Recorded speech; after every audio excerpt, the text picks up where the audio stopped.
अस्सलाम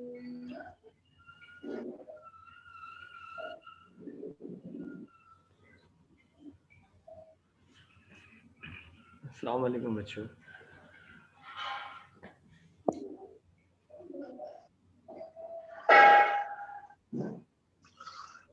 वालेकुम सलाम सर।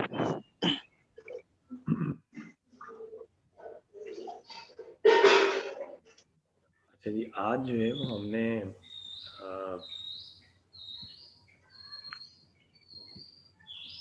इस कोर्स की लास्ट क्लास जो है कंडक्ट करानी है और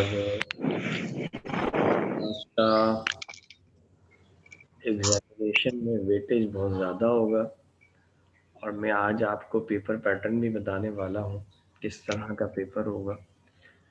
और इंशाल्लाह इस लास्ट क्लास के बाद जो है वो आप जलाल से रब्ता कर सकते हैं अगर कोई भी क्वेश्चन आपको है, और अगर चाहें तो एक ग्रुप बना लें व्हाट्सएप पे जिसमें मुझे भी ऐड कर लें, तो अगर कोई क्वेश्चन होगा तो मैं उसका आंसर उस ग्रुप में दे दिया करूँगा। या अगर आप पर्सनली पूछना चाहते हैं कोई क्वेश्चन तो फिर वो मुझे कॉल करके पूछ सकते हैं, ठीक है। व्हाट्सएप पे वॉइस नोट छोड़ दें या टेक्स्ट कर दें, या बहुत ही कोई ऐसी बात है कि जो बाय वॉइस ही हो सकती है इंटरेक्टिविटी के साथ, तो फिर आप कॉल भी कर सकते हैं। चलिए आज की क्लास की तरफ आपको लेकर आते हैं। आज हमने बात करनी है कि प्रोबेबिलिटी की तरफ। जैसा मैंने कहा है कि इस लेक्चर का वेटेज भी पेपर में ज़्यादा होगा, तो प्रोबेबिलिटी क्या होती है? यकीनन ये तो बहुत बड़ा सवाल है हमारे लिए, लेकिन उससे पहले हम ज़रा देखते हैं कि आज की क्लास में हमारा जो एजेंडा है, जो आउटलाइन है वो क्या है। यकीनन हम जो है प्रोबेबिलिटी का इंट्रोडक्शन आपको देंगे आज।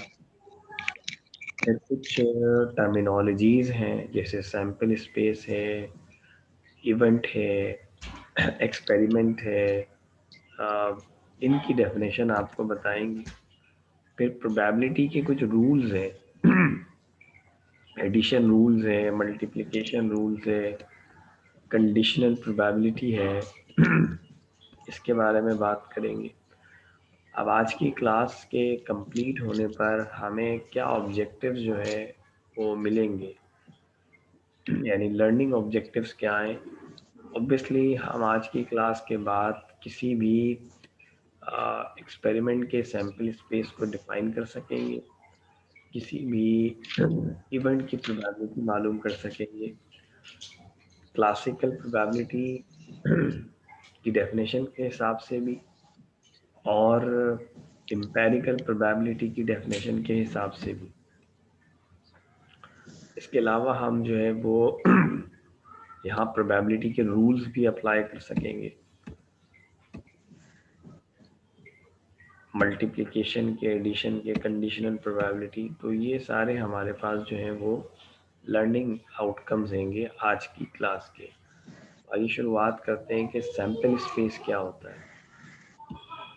देखिए, सैम्पल स्पेस से पहले हमें एक्सपेरिमेंट को जानना पड़ेगा। एक्सपेरिमेंट क्या होता है? स्टैटिस्टिक्स में हर वो प्रोसेस जिससे कुछ रिजल्ट्स मिले उसे एक्सपेरिमेंट कहते हैं। अब ये जो रिजल्ट्स होते हैं इन्हें स्टैटिस्टिक्स में हम आउटकम्स कहते हैं। मिसाल के तौर पर जब आप एक कॉइन हवा में उछालते हैं, एक सिक्का, तो ऑब्वियसली जब वो ज़मीन पे गिरता है तो एक रिजल्ट आता है। वो हेड भी हो सकता है या टेल भी हो सकता है। तो मैं कह सकता हूँ coining a toy, sorry, tossing a coin is an experiment, because इसमें एक प्रोसेस है। प्रोसेस क्या है? आप कॉइन लेंगे, उसे फ्लिप करेंगे, वो एयर में जाएगा, फिर वापस आएगा, वापस आके फिर वो यकीनी तौर पे ज़मीन से टकराएगा, फिर मूव करेगा, फिर फाइनली वो स्टैटिक होगा। और उसके ऊपर जो भी हमें नज़र आएगा वो उसका रिजल्ट होगा, जिसे हम आउटकम भी कह सकते हैं। इसी तरीके से जब आप वो एक गेम होता है, मुझे सही से प्रोनाउंस करना नहीं आता, लीडो कहते हैं या लूडो कहते हैं आप, उसे जब आप प्ले करते हैं तो एक डाई होती है जिसके ऊपर 6 पीसेस होते हैं। हर फेस पर एक नंबर लिखा होता है, 1 2 3 4 5 6। अगेन आप उस डाई को एक बॉक्स में डालते हैं और उस डाई को आप मूव करवाते हैं, और फिर उसे जब आप रिलीज करते हैं तो वो डाई जो है वो रोल होती है और फिर फाइनली कोई ना कोई एक नंबर आपको एज अ रिजल्ट मिलता है। तो अगेन ये जो प्रोसेस हुआ है कि आपने डाई को एक बॉक्स में डाला और फिर उसके बाद मूव किया और फिर थ्रो किया, फिर वो डाई रोल हुई और इन दी एंड आपको एक रिजल्ट मिला, ये प्रोसेस भी एक एक्सपेरिमेंट है क्योंकि इसमें रिजल्ट मिले।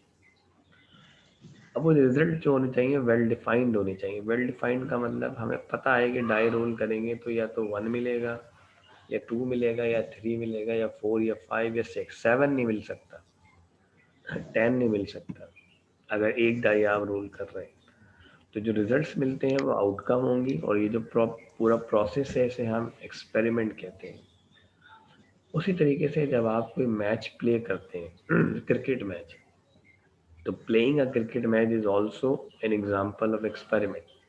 क्यों? क्योंकि एक मैच का खेले जाना एक प्रोसेस है। क्या प्रोसेस होता है? पहले एक टीम बैटिंग करती है, दूसरी टीम बॉलिंग करती है, फिर वो कोई टारगेट सेट करके देती है, तो दूसरी टीम जो पहले फील्डिंग कर रही थी यानी बॉलिंग कर रही थी, अब वो बैटिंग करेगी और वो टारगेट को चेस करने की कोशिश करेगी। अब या तो वो टारगेट चेस कर लेगी या नहीं करेगी, तो इन दी एंड उस मैच का एक रिजल्ट आएगा कि या तो पहली या तो टीम जीत जाएगी या टीम हार जाएगी या शायद ड्रॉ भी हो सकता है। तो ये भी एक एक्सपेरिमेंट की मिसाल है। उसी तरीके से जो बच्चे कार्ड्स खेलते हैं, कार्ड्स प्लेइंग कार्ड्स की बात कर रहा हूँ, वहाँ भी आपको पता है कि जो कार्ड का एक पैकेट होता है या बंडल होता है जिसे हम डैक कहते हैं, DEC, उसमें टोटल 52 कार्ड्स होते हैं। और अभी मैं वो एक पिक्चर दिखाऊंगा अभी कुछ देर में आपको। अब वो जो 52 कार्ड्स होते हैं, अगर इमेजिन करें तो 52 कार्ड्स वो आपको नज़र नहीं आ रहा है, आपने उनको उस तरफ से रखा हुआ है जो साइड जो है वो जिसपे इमेजेस नहीं बनेंगी, और आपने उनको बहुत ही ज़्यादा मिक्स किया हुआ है, वेल शफल किया हुआ है। ऑब्वियसली अगर आप उसमें से कोई एक कार्ड यूँ कह लीजिए आंखों पे पट्टी बांध के निकालते हैं, अब वो कार्ड जो है वो बहुत सारे बच्चे हैं वो जानते हैं कि वो कलर वाइज रेड भी हो सकता है या ब्लैक भी हो सकता है। सिमिलरली वो कोई नंबर कार्ड भी हो सकता है, जैसे कस्टमर नंबर लिखा हो 2 या 3 या 4 10 तक, या फिर वो कोई फेस कार्ड हो सकता है जिसपे किंग क्वीन या जैक बना हो। तो ये बात उन बच्चों को समझ में बड़ी आसानी से आ रही होगी जिन्होंने कभी उन कार्ड्स को देखा है। जिन्होंने नहीं देखा उनके लिए अभी मैं एक पिक्चर दिखाऊंगा, तो जब हम कार्ड्स के क्वेश्चंस करेंगे तो शायद आसानी हो जाए। तो अगेन यहाँ भी कोई ना कोई रिजल्ट आएगा, तो ये भी एक एक्सपेरिमेंट है। ठीक है, तो हर एक्सपेरिमेंट से हमें क्या मिलते हैं? रिजल्ट मिलते हैं। ठीक है भाई, और रिजल्ट एक से ज़्यादा होने चाहिए। अगर रिजल्ट एक ही होगा तो फिर वो एक्सपेरिमेंट रैंडम नहीं होगा।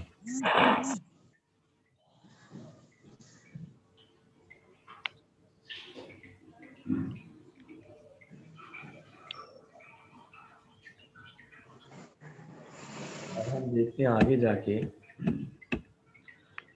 देखिए इसने ये कहा हुआ है कि जो आउटकम होता है वो किसी भी एक्सपेरिमेंट को जब आप परफॉर्म करते हैं तो आउटकम उसका रिजल्ट होता है। यानी कॉइन आपने अब उछालना जो है वो परफॉर्म किया है तो उसका जो रिजल्ट आएगा आइदर हेड और टेल, वो एक हमारे पास क्या हो जाएगा? आउटकम हो जाएगा।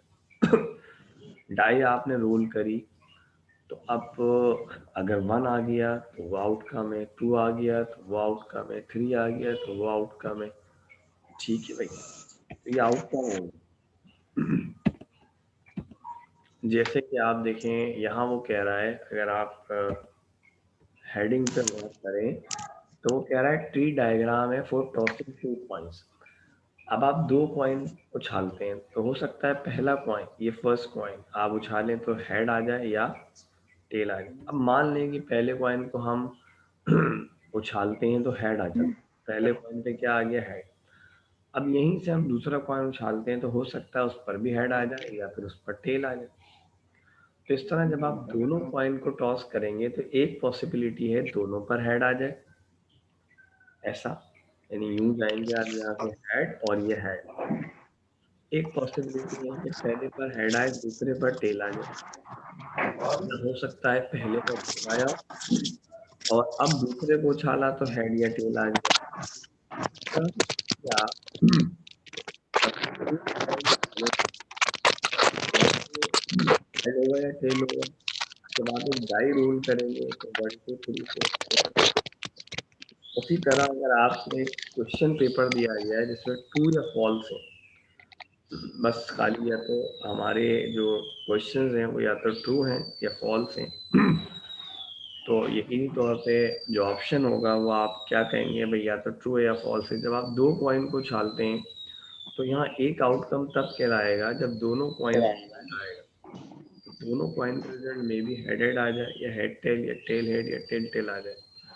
किसी भी एक्सपेरिमेंट को परफॉर्म करके जितने भी आउटकम्स आते हैं, अगर वो सारे आउटकम आप लिख दें और उनका एक सेट बना लें तो उस सेट को हम सैंपल स्पेस कहते हैं। तो सैंपल स्पेस क्या हुआ, set of all possible outcomes of an experiment. Die roll करते हैं, सारे पॉसिबल आउटकम का सेट, सारे पॉसिबल। क्या आया है वो एक अलग बात है, लेकिन क्या आ सकता है उन सबको आपने लिस्ट करना है। उन सबको, यानी अभी समझ लें कि वो डाई अभी घूम रही है और कोई आपसे पूछे भाई क्या आ सकता है, तो उस वक्त तो आप यही कहेंगे भाई शायद 1 आए, शायद 2 आए, शायद 3, शायद 4, शायद 5, शायद 6, सभी बोलेंगे ना क्योंकि ये सभी पॉसिबल है। ठीक है भाई। उसी तरीके से अगर आपके पास एक क्वेश्चन पेपर है जिसमें ट्रू फॉल्स है, तो जब तक आपने सवाल नहीं पढ़ा तो आप कह सकते हैं शायद वो सवाल जो अभी पढ़ा नहीं है उसका आंसर ट्रू हो, वो सवाल ट्रू हो या फॉल्स हो। तो दोनों पॉसिबिलिटीज है। उसी तरीके से आप दोनों कॉइन को टॉस करेंगे तो क्या क्या पॉसिबिलिटीज है, वो सारी की सारी पॉसिबिलिटीज को जब आप लिस्ट करते हैं एक सेट में तो वो सैंपल स्पेस कहलाता है। ठीक है। Now, अब जनाब प्रोबेबिलिटी क्या होती है। पहले तो प्रोबेबिलिटी को जान लेते हैं। प्रोबेबिलिटी क्या है, अगर मैं एक लफ्ज़ आपको प्रोबेबिलिटी के लिए कहूँ तो वो वर्ड होगा चांसेस। वो वर्ड होगा चांसेस। तो प्रोबेबिलिटी जो है वो इक्विवेलेंट है चांसेस के। अब आप जानते हैं किसी भी एक्टिविटी को परफॉर्म करने के चांसेस कम से कम 0% होते हैं और ज़्यादा से ज़्यादा 100% होते हैं। मिसाल के तौर पे मैं आपसे कहता हूँ कि कल का दिन जो है वो संडे है, इसके क्या चांसेस है। तो आप कहेंगे सर कल तो सवाल ही पैदा नहीं होता संडे हो, कल तो फ्राइडे है, कल संडे, इसके चांसेस तो 0% है। 0% चांसेस हम उस एक्टिविटी या इवेंट के लिए बोलते हैं कि जो इम्पॉसिबल। तो tomorrow will be the Sunday, it is an impossible activity. ये हो ही नहीं सकता क्योंकि कल तो फ्राइडे। ये इम्पॉसिबल। तो इम्पॉसिबल चीज़ों के चांसेस क्या होते हैं, आप 0% कहते हैं ना कि 0% चांसेस है। सिमिलरली अगर मैं आपसे कहता हूँ कल फ्राइडे है, इसके बारे में बताएं इसके क्या चांसेस है, तो अब आप बोलेंगे हाँ सर कल तो फ्राइडे है, ये तो श्योर बात है। तो जो श्योर बात होती है उसके चांसेस हमेशा 100% होते हैं। 100%। कल अगर फ्राइडे है, इसके चांसेस 100% है। अब आप खुद सोचिए, क्या ये चांसेस 0% से कम हो सकते हैं? कभी नहीं। 100% से ज़्यादा हो सकते हैं? नहीं। तो चांसेस 0% से लेकर 100% होते हैं। प्रोबेबिलिटी एक ऐसा चांस होता है जो विदाउट परसेंटेज है। जब किसी नंबर को आप बगैर परसेंटेज के देखते हैं तो उस नंबर को आप 100 से डिवाइड करवाते हैं। तो 0% में से जब आप परसेंट हटाएंगे तो 0 को डिवाइड करवाएंगे 100 से। तो ज़रा सोचिए थोड़ा जहन में, 0 डिवाइड बाई 100 क्या आएगा? 0। सिमिलरली मैक्सिमम चांसेस क्या हो सकते हैं? 100%।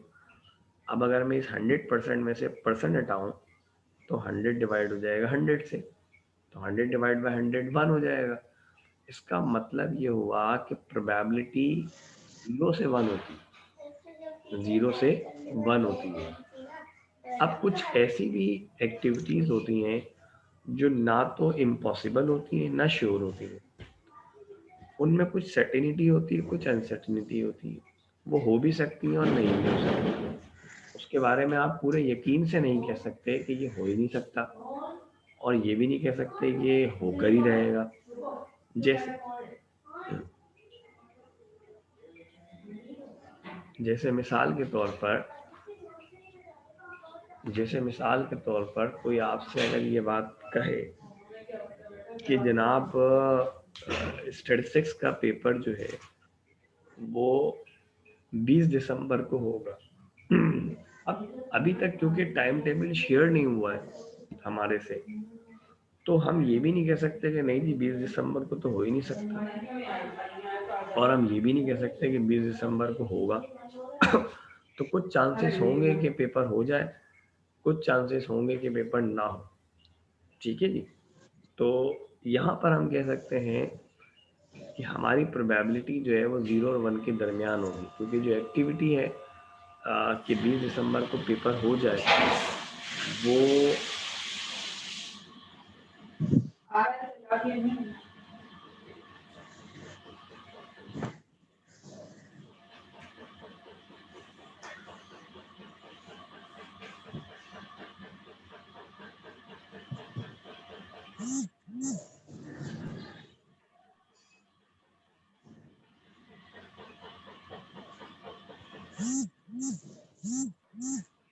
अच्छा, जो एक्टिविटी है कि 20 दिसंबर को हो जाए पेपर, आ, अब ये हो भी सकता है और नहीं भी हो सकता। ये एक इम्पॉसिबल टास्क तो नहीं है ना। हम ये नहीं कह सकते भाई 20 दिसंबर को तो नहीं हो सकता, और ये भी नहीं कह सकते कि होकर ही रहेगा, क्योंकि अभी टाइम टेबल शेयर नहीं हुआ हमसे। सिमिलरली मैं आपसे कहूँ कि क्या चांसेस हैं कि 25 दिसंबर को बारिश हो जाए? अब ऑब्वियसली आप ये तो नहीं कह सकते कि 25 दिसंबर को बारिश बिल्कुल नहीं हो सकती, या आप ये कहते हैं कि बारिश तो होकर ही रहेगी। तो यकीनी तौर पर आप कह सकते हैं कि ये कुछ ऐसी एक्टिविटी है जो हो भी सकती है, शायद ना भी हो सके। ऐसे इवेंट की प्रोबेबिलिटी जो है वो 0 और 1 के दरमियान में आती है। जितना 0 से करीब होगी उतनी उसकी इम्पॉसिबिलिटी बढ़ती चली जाएगी, और 0 पर आते आते वो बिल्कुल इम्पॉसिबल हो जाएगी। और जितनी प्रोबेबिलिटी 1 के करीब होगी उतनी उसकी श्योरिटी बढ़ती चली जाएगी, और 1 पर आके वो 100% श्योर हो जाएगी। ठीक है जी। तो अब बाज़ औक़ात ऐसा होता है कि जब आप किसी भी इवेंट की प्रोबेबिलिटी निकालते हैं, किसी एक्टिविटी की, तो उसमें जितने आउटकम्स होते हैं उन सब की पॉसिबिलिटीज़ जो हैं वो इक्वल होती हैं, बराबर होती हैं। तो अगर हमारे पास अ, ऐसे आउटकम्स हैं कि हर एक के अकर करने के चांसेस इक्वली लाइकली हैं, उस वक्त पे हम प्रोबेबिलिटी का एक क्लासिकल वर्जन इस्तेमाल करते हैं, जो अभी कुछ देर में आपको नज़र आएगा।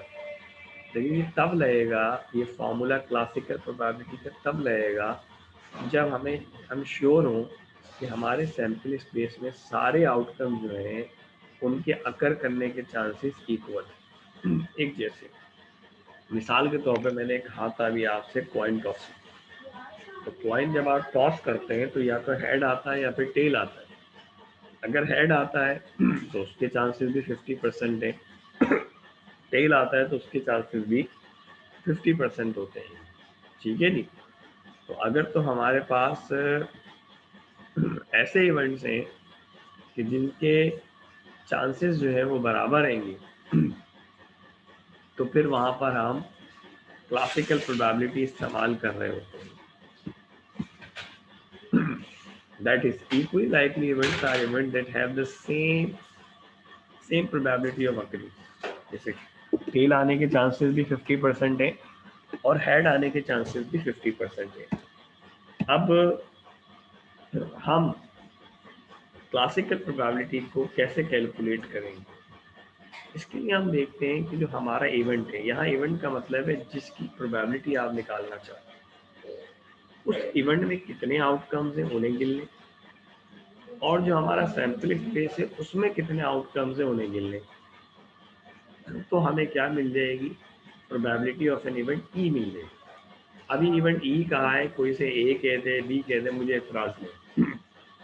तो मैं कह सकता हूँ कि प्रोबेबिलिटी के लिए हम पी लिखेंगे, ऑफ के लिए हम पैरेंथेसिस बनाएंगे, और जो इवेंट होगा उसका नाम इस पैरेंथेसिस के अंदर लिखेंगे। नंबर के लिए हम एन बनाएंगे, ऑफ के लिए हम फिर पैरेंथेसिस बनाएंगे, और outcomes in event E, event के लिए ई बनाएंगे।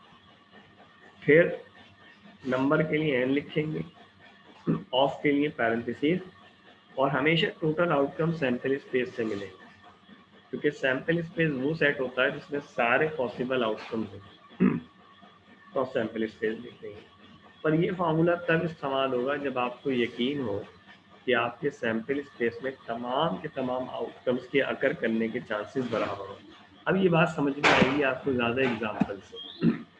देखिए, वो कह रहे हैं आपसे, for a card drawn from an ordinary day, find the probability of getting a coin, a six of clubs, a three और a diamond। अभी 3 क्वेश्चंस हैं। जो बच्चे कार्ड्स खेलते हैं उन्हें पता है कि कार्ड का जो पैकेट होता है उसे डेक कहते हैं, और उस डेक में 52 कार्ड्स होते हैं। आधे कार्ड 26 रेड होते हैं और आधे कार्ड 26 ब्लैक होते हैं। अब इन 52 कार्ड्स के 4 जो है वो सूट्स होते हैं, या 4 कैटेगरीज होती है। इनमें से कुछ कार्ड हार्ट के होते हैं, कुछ डायमंड होते हैं, कुछ क्लब होते हैं, और कुछ स्पेड होते हैं। तो अभी मैं एक पिक्चर भी आपको दिखा देता हूँ, जिससे आपको शायद समझ में भी आ जाए। हमारे पास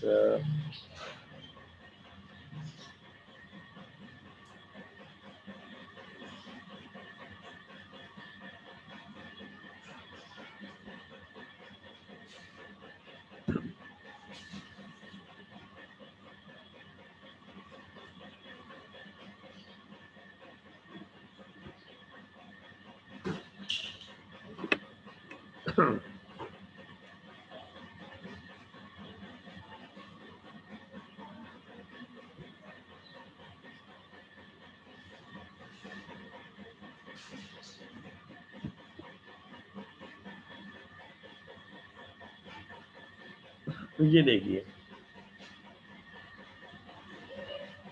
ठीक है भाई। यहाँ पर आप देख सकते हैं जो कार्ड पे इस किस्म की पिक्चर होती है, ये क्लब होती है। इसमें आप देख सकते हैं कि एक कार्ड पे ए लिखा होता है, वो एस कार्ड कहलाता है। बाकी कुछ कार्ड ऐसे होते हैं इसमें नंबर लिखे होते हैं 2 से लेकर 10 तक। फिर एक जैक होता है, एक क्वीन और एक किंग होता है। डायमंड में भी ऐसा ही होता है, हार्ट में भी ऐसे ही होता है, स्पेड में भी ऐसे ही होता है। तो क्लब और स्पेड जो है ये ब्लैक होते हैं, जबकि डायमंड और हार्ट जो है ये रेड होते हैं। अगर आप देखें तो हर कैटेगरी में ये club, diamond, heart and spade ये सूट कहलाते हैं। हर कैटेगरी में 13 कार्ड होते हैं। एक एस, फिर 2 से लेके 10 तक 9 ये कार्ड, तो ए से लेके 10 तक 10 कार्ड, फिर जैक, क्वीन और किंग 3, ये 13 कार्ड हो गए क्लब में, 13 हो गए डायमंड में, 13 हार्ट में, और 13 स्पेड में हो गए। ठीक है भाई। तो इस तरह ये 52 कार्ड हो गए। इनमें से जो आखिरी वाले होते हैं ना, ये जैक, क्वीन और किंग, टोटल 4 जैक होंगे, 4 क्वीन होंगी, 4 किंग होंगे। ये जो 12 कार्ड होते हैं इन्हें फेस कार्ड भी कहा जाता है या पिक्चर कार्ड। और ये जो ए लिखे हुए 4 कार्ड हैं ये एस कार्ड कहलाते हैं। एक खास बात आपने देखी होगी, हर कार्ड 4 मरतबा आएगा। हर कार्ड पूरे 52 के पैकेट में हर कार्ड 4 बार आएगा। 2 नंबर का कार्ड भी 4 बार आएगा, 3 नंबर का कार्ड भी 4 बार आएगा, 7 नंबर का कार्ड भी 4 बार आएगा। हर कार्ड 2 ब्लैक होता है और 2 रेड होता है। डायमंड और हार्ट हमेशा रेड होते हैं, बाकी क्लब और स्पेड जो है ये ब्लैक होते हैं। ये जो पान का पत्ता सा बना हुआ है ये स्पेड है, और ये जो फ्लावर सा बना हुआ है आप इसे मान लें कि ये क्लब है। ठीक है, तो मैं उम्मीद करता हूँ कि ये पिक्चर आपके जहनों में रहेगी। ठीक है, तो क्या देखा हमने, 52 कार्ड हैं, आधे कलर वाइज रेड है और आधे ब्लैक है। 4 कैटेगरीज हैं, क्लब, डायमंड, हार्ट और स्पेड। क्लब और स्पेड ब्लैक है, डायमंड और हार्ट रेड है। हर कैटेगरी में 13-13 कार्ड है, ए और फिर नंबर कार्ड 10 तक, और जैक कोइन और किंग होते हैं। ठीक है भाई, तो मैं वापस जो है वो आपको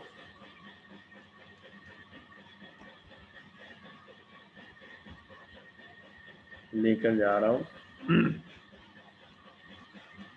जी भाई, तो वो कह रहा है कि एक कार्ड आपने ड्रॉ किया है 52 कार्ड से, तो क्या प्रोबेबिलिटी है कि ये कार्ड जो है वो क्वीन हो, या फिर क्लब का 6 हो, या फिर 3 हो, या डायमंड हो। देखिए 52 कार्ड्स आपके पास टोटल डेक में मौजूद है। जाहिर सी बात है कि जब आप एक कार्ड निकाल रहे हैं और अभी आपने कार्ड देखा नहीं है, तो आप कह सकते हैं कि 52 में से कोई कार्ड होगा, यानी टोटल चॉइसेस हैं 52। यहाँ लिख दिया टोटल चॉइसेस कितनी है, 52। लेकिन अब उसमें से क्वीन कितने हैं, क्वीन तो 4 है। या तो वो हार्ट की क्वीन होगी, या डायमंड की क्वीन होगी, या स्पेड की क्वीन होगी, या क्लब की क्वीन होगी। तुम जो अभी हमने प्रोबेबिलिटी का फॉर्मूला पढ़ा था उसमें क्या आता है, डिवाइड में टोटल आता है, टोटल तो 52 है, और ऊपर आते हैं फेवरेबल। फेवरेबल जो आपके क्वेश्चन को फेवर करें। तो उस डेक में कितने कार्ड ऐसे हैं जो क्वीन के हो, वो तो 4 है। तो फिर मालूम हुआ कि क्वीन आ जाए इसकी प्रोबेबिलिटी है 4/52, यानी 1/30। 1/30। अब इसकी इंटरप्रिटेशन यूँ भी करी जा सकती है कि अगर आप 52 कार्ड्स के पैकेट में से 13 मरतबा एक कार्ड ड्रॉ करें, 13 मरतबा, तो एक बार ऐसा हो सकता है कि कोई नहीं मिले। ठीक है, अगला क्या कहा था, अगली बार कि उन्हीं 52 कार्ड में से अब क्या चांसेस हैं कि जो कार्ड हमने सेलेक्ट किया है वो क्लब का क्या हो, 6 हो। तो अगेन टोटल चॉइसेस 52 है। क्लब कितने होते हैं, 13। क्लब में कितने कार्ड होते हैं, 13 कार्ड होते हैं, लेकिन उस क्लब के 13 कार्ड में से 6 कितनों पर लिखा होता है, सिर्फ एक पर, सिर्फ एक पर। तो इसमें फेवरेबल कितने, एक। अगर ये नहीं कहता आ 6 ऑफ क्लब, सिर्फ कहता आ 6, सिर्फ ये कहता 6, तो 6 वाले तो 4 कार्ड होते हैं। एक 6 क्लब में होता है, एक 6 स्पेड में होता है, एक 6 हार्ट में होता है, एक 6 डायमंड में होता है। लेकिन क्योंकि उसने कहा है कि जो 6 मिले वो क्लब का मिले, तो क्लब में तो 6 एक ही बार होता है, तो इसलिए हमारा फेवरेबल क्या हो जाएगा, 1 हो जाएगा। नाउ नेक्स्ट, अब तीसरे वाले में वो कहता है या तो भाई हमें एक ऐसा कार्ड मिले जिसपे 3 लिखा हुआ, या फिर डायमंड का 3 मिले। अब आप उनमें जानते हैं कि जिस कार्ड पे 3 लिखा हुआ हो, ऐसे तो कार्ड कितने आएंगे, जिस पे 3 लिखा हो ऐसे कार्ड कितने आएंगे, 3 लिखा हो ऐसे कार्ड कितने होंगे। मैंने क्या बताया अभी आपको कि हर कार्ड 4 चार चार होंगे, 4। तो 3 जो है वो कितने होंगे, अभी 4 होंगे। ठीक है भाई, तो 4 हो गए हमारे पास। अब वो क्या कह रहा है हमसे, there are 4 3s and 13 diamond.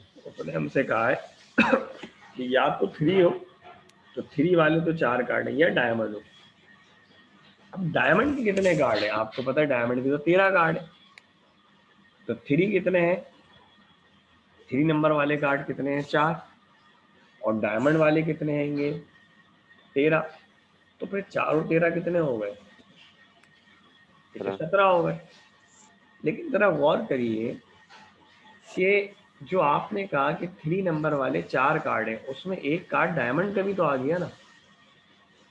अगर आप वो कार्ड 3 नंबर वालों में भी शामिल करेंगे और डायमंड में भी शामिल करेंगे तो वो कार्ड 2 बार शामिल हो जाए।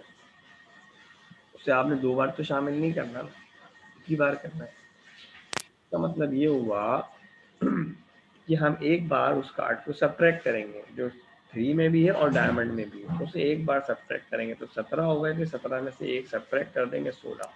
इसका मतलब 16 कार्ड ऐसे हैं जिन पे या तो 3 लिखा होगा या वो डायमंड के होंगे। या आ गया 16 ओवर 52। ठीक है भाई, तो आपने देखा कि ये आसानी से हो गया। अब वो कहता है हमसे एक और मिसाल है, when a single die is rolled find the probability of getting a 9। सबसे पहले जब आप डाई को रोल करते हैं तो पहले सोचिए सैंपल स्पेस क्या होगा। सैंपल स्पेस होगा हमारे पास 1 2 3 4 5 6। अब मुझे बताइए कि इसमें कहीं 9 आ रहा है, नहीं। इसका मतलब क्या हुआ कि जब आप डाई रोल करेंगे तो इम्पॉसिबल है कि 9 मिले, क्योंकि डाई पे 9 तो होता ही नहीं, डाई पे तो ज़्यादा तो 6 होता है। इसका मतलब क्या हुआ कि टोटल जो आउटकम है डाई में वो 6 है, ये देखिए। लेकिन जो आप चाहते हैं 9, वो तो एक बार भी नहीं आ रहा, वो तो 0 टाइम्स है, 9 तो है ही नहीं। तो हम कह सकते हैं कि 0/6 यानी प्रोबेबिलिटी कि 9 आ जाए कितनी है, 0। 0 का मतलब है इम्पॉसिबल, तो बाकी में 9 आ ही नहीं सकता। ठीक है भाई। अब ये कुछ इवेंट की हमें टाइप बताई जा रही है, जैसे कॉम्प्लीमेंट्री इवेंट।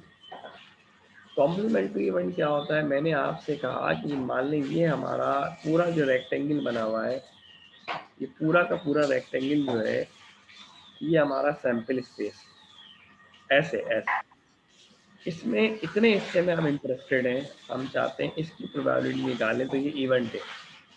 कहते हैं सैंपल स्पेस में इवेंट के अलावा जो बाकी बच जाता है वो एक और इवेंट होता है और वो कॉम्प्लीमेंट्री इवेंट कहलाता है। हर इवेंट का जो रिवर्स होता है वो भी एक इवेंट होता है और वो कॉम्प्लीमेंट्री इवेंट कहलाता है। मिसाल के तौर पे मैंने आपसे कहा कि एक स्टूडेंट पास हो जाए, ये इसका कॉम्प्लीमेंट्री का मतलब इसका रिवर्स क्या होगा, इसका इन्वर्ट क्या होगा। इसका इन्वर्ट उल्टा क्या होगा, पास ना होना यानी फेल हो जाना। तो जो कॉम्प्लीमेंट्री होगा वो फेल हो जाना होगा। उसी तरीके से मैं कहता हूँ एक डॉक्टर ऑपरेशन करता है, पेशेंट बच जाता है, सरवाइव कर जाता है।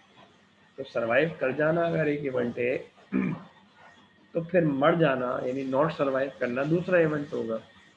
तो दो ऐसे इवेंट जो एक दूसरे के इनवर्स हो वो कॉम्प्लीमेंट्री कहलाते हैं। कॉम्प्लीमेंट्री इवेंट के लिए हम हमेशा जो भी इवेंट का नाम होता है उसके ऊपर बार लगा देते हैं, बार, जैसे की बार सर लिखा। एक बार फिर से समझा दे सर, समझ नहीं आया तो। ये बताते हैं आप। अब वो कह रहे हैं हम एक डाई रोल करते हैं और 4 आ जाए। अब अगर डाई रोल करते हैं तो मुझे बताइए क्या क्या आ सकता है। 1 2 3 4 5 6 आ सकता है। वो कहता है क्या आ गया, 4। अब इसका कॉम्प्लीमेंट्री क्या होगा, फिर से बता रहा हूँ, कॉम्प्लीमेंट्री इवेंट का मतलब है जो इवेंट है उसके आगे नॉट लगा। तो 4 आ जाए एक इवेंट है, तो 4 ना आए ये कॉम्प्लीमेंट्री। अब 4 ना आने का मतलब क्या हो सकता है कि भाई 1 आ जाए, ये देखिए वापस 4 आना अगर एक इवेंट है तो 4 ना आना कॉम्प्लीमेंट्री। 4 ना आने का मतलब 1 आए, 2 आए, 3 आए, 5 आए, 6 आए, मतलब 4 ना आए। ठीक है, selecting a letter of the alphabet and getting a vowel.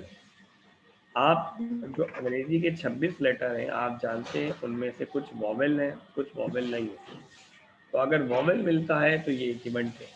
Complementary क्या होगा? वॉवेल ना मिलना। तो वॉवेल मिलना क्या होगा? A, E, I, O, U। और वॉवेल ना मिलना क्या होगा? इन पांचों के अलावा, जिन्हें हम कॉन्सोनेंट कहते हैं। ठीक है, तो वो कहता है selecting a day of the week and getting a weekday. हफ्ते में 7 दिन होते हैं और उनमें से आप एक ऐसा दिन सिलेक्ट कर रहे हैं जो वीक डे है। अगर ये इवेंट है तो इसका कॉम्प्लीमेंट क्या होगा? जो वीक डे ना हो। अब वीक डे कौन नहीं होता? सैटरडे और संडे। तो सैटरडे या संडे जो है ये हो जाएगा वीक डे का। Selecting a one child family and getting a boy. एक ऐसी फैमिली को सिलेक्ट करें जिनका एक ही चाइल्ड हो और वो बॉय हो। तो इसका कॉम्प्लीमेंट्री क्या होगा? एक ही चाइल्ड हो लेकिन वो गर्ल, एक ही चाइल्ड हो लेकिन वो गर्ल, गेटिंग अ गर्ल। लिखा जा रहा है कि किसी भी कॉम्प्लीमेंट्री इवेंट की प्रोबेबिलिटी हमेशा 1 माइनस प्रोबेबिलिटी ऑफ इवेंट होती है। क्योंकि अगर आप प्रोबेबिलिटी ऑफ ई को यहाँ माइनस हो रही है, यहाँ ले आए आखिर वाले में देखें तो यहाँ आके प्लस हो जाएगी और इक्वल टू क्या आएगा? 1। और प्रोबेबिलिटी के टर्म्स में 1 का मतलब वो चीज़ होगी होगी। तो या तो इवेंट ई होगा या उसका कॉम्प्लीमेंट, दोनों में से कोई एक होना तो मस्त है ना। कि क्वाइन हेड आना अगर इवेंट ई है तो हेड ना आना इवेंट ई बार होगा। अब जब क्वाइन उछालेंगे तो या तो ई होगा या ई बार होगा, दोनों में से यानी या तो हेड आएगा या एक काम तो इसलिए हम क्या बोली माइक ऑफ करो यार। अभी हमारे पास इंपेरिकल प्रोबेबिलिटीज आ रही है। इंपेरिकल प्रोबेबिलिटीज जो है ये बताया जा रहा है कि कभी कभार ऐसा होता है कि हमारे सैंपल स्पेस में सारे आउटकम जो हैं वो इक्वली लाइकली नहीं होते।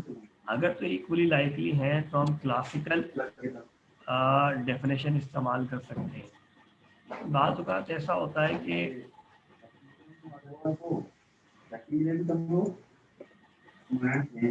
बाज़ औक़ात ऐसा होता है कि आउटकम्स होते हैं सारे वो इक्वली ऐसी सूरत के अंदर प्रोबेबिलिटी का एक दूसरा फार्मूला इस्तेमाल करते हैं जिसे इंपेरिकल प्रोबेबिलिटी कहा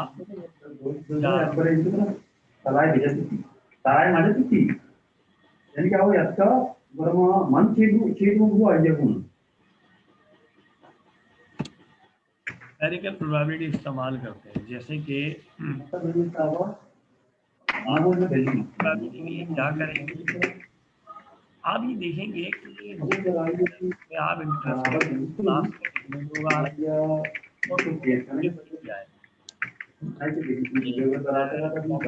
जाएगा जब आप वो इवेंट बाकायदा परफॉर्म करें।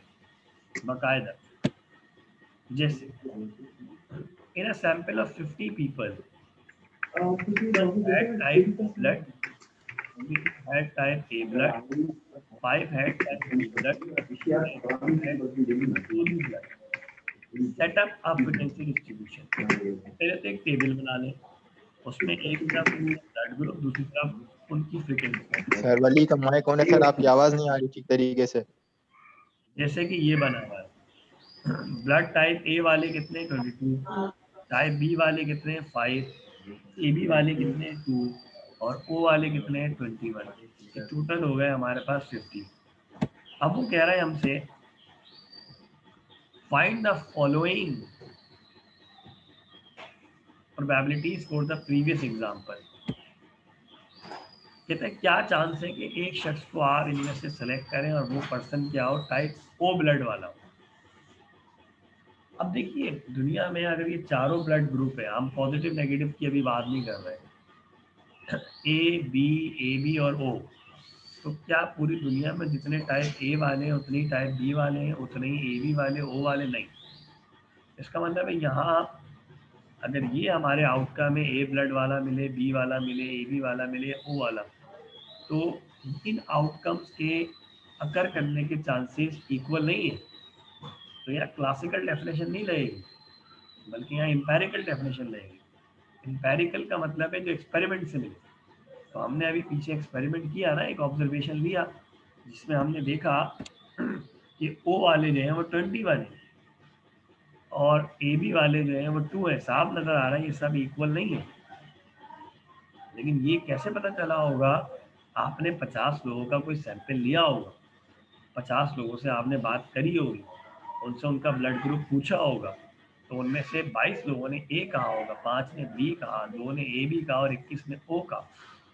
तो ये एक्सपेरिमेंट से आया होगा ना, किसी ऑब्जर्वेशन से आया होगा। तो आप ओ वाले कितने दोबारा देखें? 21 50 में से। तो आपका इंटरेस्ट किस में है कि ओ वाला मिले, तो टोटल कितने? 50। ओ वाले कितने? 21। तो फिर प्रोबेबिलिटी क्या होगी? 21/50। सिंपल। अच्छा, ए वाला मिले या बी वाला मिले, प्रोबेबिलिटी में जब भी और का वर्ड आता है अंग्रेजी वाले और, तो इसका मतलब होता है प्लस का। तो अब ए वाले भी देखो और बी वाले भी देखो, मतलब पहले ए वाले काउंट करो, फिर बी वाले काउंट करो, दोनों को ऐड कर दो, तो टोटल तो 50 है। लेकिन ज़रा देखिए ए वाले कितने हैं? 22 और बी वाले कितने हैं? 5। दोनों को प्लस करेंगे तो कितने होगा? 27। यार 27/50।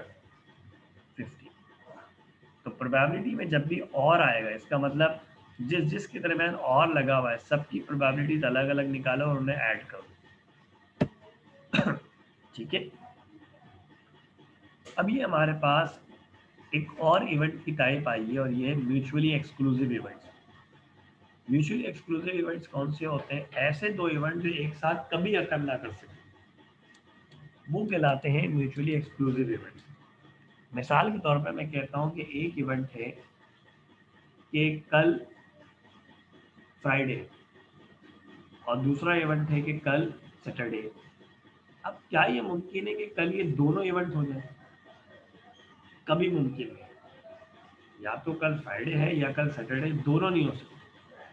सिमिलरली मैं कहता हूँ कि एक घर में बर्थ होती है, अगर वो बर्थ अलाइव है तो इवेंट ए है, मतलब जिंदा है, और अगर अल्लाह ना करे वो मरी हुई हालत में होती है तो इवेंट बी हो गया।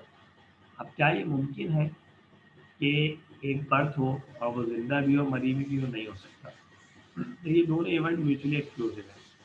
सिमिलरली एक स्टूडेंट है, हम कहते हैं अगर वो पास हो गया तो इवेंट ए हो गया और फेल हो गया तो इवेंट बी हो गया। अब क्या ये मुमकिन है कि वो स्टूडेंट पास और फेल दोनों हो जाए एक ही सब्जेक्ट एक ही कोर्स में? नहीं। तो ये म्यूचुअली एक्सक्लूसिव इवेंट्स होते हैं जैसे यहाँ दिखाया जा रहा है। तो बिल्कुल म्यूचुअली एक्सक्लूसिव इवेंट में कुछ कॉमन नहीं होता, अलग अलग होते हैं। तो ये रेक्टेंगल जो बना हुआ है ये सैम्पल स्पेस है, इसमें इवेंट ए है और इसमें इवेंट बी है। जैसे हमने मान लिया डाई रोलिंग का है, तो डाई रोलिंग में क्या क्या आ सकता है? 1 2 3 4 5 6। हमने कहा अगर ऑड नंबर आएगा तो ए हो गया, तो इसका मतलब ए कब होगा? जब 1 आए, 3 आए, 5 आए। और जब इवन नंबर आएगा तो बी हो जाए। बी कब होगा? जब 2 आए, 4 आए, 6 आए। अब डाई को रोल करेंगे तो या तो ऑड आएगा यानी ए होगा, या इवन आएगा बी होगा। ऐसा मुमकिन नहीं है कि कोई ऐसा नंबर आए जो ऑड भी हो और इवन भी हो, ऐसा तो मुमकिन ही नहीं। तो ये दोनों इवेंट्स तो कभी एक साथ अकर नहीं कर सकते, म्यूचुअली एक्सक्लूसिव इवेंट्स कहलाते हैं। ऐसे इवेंट्स में कोई एक ही अकर करेगा, या तो ए करेगा या बी करेगा। और अगेन जब और का वर्ड आएगा तो फिर म्यूचुअली एक्सक्लूसिव इवेंट्स के अंदर फॉर्मूला क्या होगा? Probability of A plus probability of B. ये कहलाता है एडिशन रूल 1। ये म्यूचुअली एक्सक्लूसिव इवेंट्स के लिए होता है। मिसाल के तौर पे at a political rally there are 20 Republicans R, 13 Democrats D and 6 independents I. America के अंदर आपको पता है कि दो जो मेजर पॉलिटिकल पार्टीज होती हैं उनके जो रिप्रेजेंटेटिव्स होते हैं वो रिपब्लिकन्स कहलाते हैं, डेमोक्रेट। जैसे मिसाल के तौर पे जो अभी इनका प्रेसिडेंट है ट्रम्प, डोनाल्ड ट्रंप, वो रिपब्लिकन, लेकिन जो अब जो नया बना है इनका जो बाइडन, वो डेमोक्रेट है। कुछ ऐसे भी होते हैं जो ना रिपब्लिकन होते हैं ना डेमोक्रेट्स होते हैं, वो इंडिपेंडेंट्स कहलाते हैं। अब वो कह रहा है if a person is selected, अगर कोई इनमें से पर्सन ले जाता है, टोटल कितने लोग हैं 20 में से कोई एक शख्स ले जाता है, तो find the probability that he or she is either a Democrat or independent, या तो वो डेमोक्रेट हो या इंडिपेंडेंट हो। अब जाहिर सी बात है, हमें जो डेटा दिया गया है इसमें बताया गया कि डेमोक्रेट अलग है, इंडिपेंडेंट अलग है। तो जो एक शख्स आप सिलेक्ट करेंगे इन 20 में से, या तो वो डेमोक्रेट होगा या वो इंडिपेंडेंट होगा। क्या ऐसा मुमकिन है कि वो डेमोक्रेट भी हो इंडिपेंडेंट भी हो? नहीं, क्योंकि ये तीनों अलग अलग कैटेगरीज हैं। अगर वो डेमोक्रेट है तो इंडिपेंडेंट नहीं है, इंडिपेंडेंट है तो डेमोक्रेट नहीं है। अब हम क्या करेंगे, डेमोक्रेट की भी निकालेंगे प्रोबेबिलिटी, इंडिपेंडेंट की भी निकालेंगे और बाद में दोनों को प्लस करेंगे। तो ज़रा देखिए, जब हम डेमोक्रेट की प्रोबेबिलिटी निकालेंगे तो कितने डेमोक्रेट है 30, और कितने में से हैं 20, तो 13/20। और जब इंडिपेंडेंट की निकालेंगे तो 6/20। ये देखिए,